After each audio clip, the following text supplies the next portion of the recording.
بسم الله الرحمن الرحيم. تبارك الذي بيده الملك وهو على كل شيء قدير، الذي خلق الموت والحياة ليبلوكم أيكم أحسن عملا وهو العزيز الغفور، الذي خلق 7 سماوات طباقا ما ترى في خلق الرحمن من تفاوت فارجع البصر هل ترى من فطور ثم ارجع البصر كرتين ينقلب إليك البصر خاسئا وهو حسير، ولقد زينا السماء الدنيا بمصابيح وجعلناها رجوما للشياطين وأعتدنا لهم عذاب السعير، وللذين كفروا بربهم عذاب جهنم وبئس المصير. إذا ألقوا فيها سمعوا لها شهيقا وهي تفور تكاد تميز من الغيظ كلما ألقي فيها فوج سألهم خزنتها ألم يأتكم نذير قالوا بلى قد جاءنا نذير فكذبنا وقلنا ما نزل الله من شيء إن أنتم إلا في ضلال كبير. وقالوا لو كنا نسمع أو نعقل ما كنا في أصحاب السعير فاعترفوا بذنبهم فسحقا لأصحاب السعير.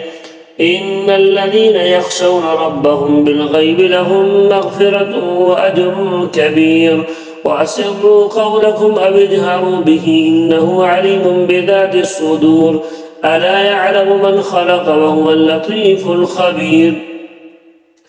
هو الذي جعل لكم الأرض ذلولا فامشوا في مناكبها وكلوا من رزقه وإليه النشور. أأمنتم من في السماء أن يخسف بكم الأرض فإذا هي تمور أم أمنتم من في السماء أن يرسل عليكم حاسبا فستعلمون كيف نذير. ولقد كذب الذين من قبلهم فكيف كان نكير. أولم يروا إلى الطير فوقهم صافات ويقبضن ما يمسكهن إلا الرحمن إنه بكل شيء بصير. أمن هذا الذي هو جند لكم ينصركم من دون الرحمن إن الكافرون إلا في غرور. أمن هذا الذي يرزقكم من أمسك رزقه بل لجوا في عتو ونفور. أفمن يمشي مكبا على وجهه أهدى أمن يمشي سويا على صراط مستقيم. قل هو الذي أنشأكم وجعل لكم السمع والأبصار والأفئدة قليلا ما تشكرون. قل هو الذي ذرأكم في الأرض وإليه تحشرون. ويقولون متى هذا الوعد إن كنتم صادقين قل إنما العلم عند الله وإنما أنا نذير مبين. فلما رأوه زلفة سيئت وجوه الذين كفروا وقيل هذا الذي كنتم به تدعون. قل أرأيتم إن أهلكني الله ومن معي أو رحمنا فمن يجير الكافرين من عذاب أليم.